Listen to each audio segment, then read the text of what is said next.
What will they come up with next? That's what I want. Don't ask. Now, Don't ask. Next week.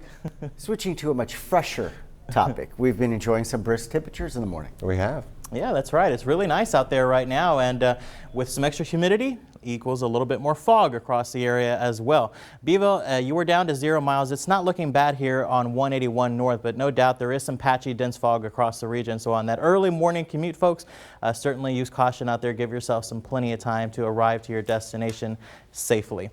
70 out in Port Aransas. You are the quote-unquote warmer spot across the region. Naval Air Station at 65, but Rockport is checking in at 59, 56 here in the city, and a couple of 53s from Alice down towards Kingsville with very calm winds. Again, that's helping with some of that fog development out there, and a few clouds across the region as well, in addition to some of that fog. Look at the pollen count for today. If you have some sniffles, the sneezes, tree is low, grass is low. This is very similar to yesterday. Ragweed is once again checking in at moderate. Want to take a look at the tropics. As I mentioned, we're always tracking the tropics for you.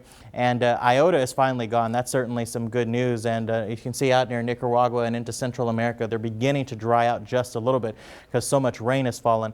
The bad news is that just offshore, the National Hurricane Center is watching the potential for the development of another area of low pressure right behind that. And this is forecast to make its way on into Central America over the next 24 hours or so, bringing additional rain. I don't anticipate any development, but of course we'll watch that closely, and either way, it's going to bring more rainfall for those folks. There is also an area of low pressure just south of Bermuda that the National Hurricane Center are going to be watching. If this does develop, there's a lot of wind shear out there that will move up to the northeast. Everywhere else is quiet because the 2020 season has really been busy. We've gone through all the names. We've almost gone through all the Greek alphabet as well. We had 3 of those left. 30 named the busiest Atlantic hurricane season on record. Ready for it to be over. Again, temperatures across the region are all into the 50s, and Port Aransas, as I mentioned, you are at that exception. Water temperature out at 71. Forecast highs for today. If you have some of those outdoor plans, just a few clouds off and about. Going to be a little humid. Nice little breeze in the afternoon. We'll look for 82 here, ranging at 85 off in Alice, 83 in George West, up towards Three Rivers as well, and out near Freer in Duval County, 84, and out to the south near Falfurrias. We'll look for an afternoon high in the lower 80s. The drought monitor will be updated later on for today, and again, we are still seeing some severe drought over into the extreme coastal areas out near Rockport, and abnormally dry for a good portion of our inland community, so we desperately need rain. The bad part is that the forecast is not looking great in that department, as we now stand at 6.43 inches below normal for this time of year.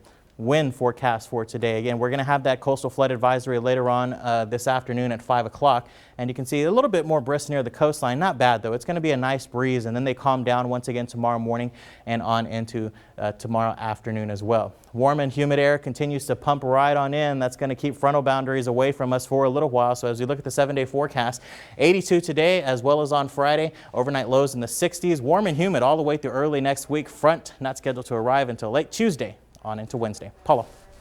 All right, Juan, thank you for that.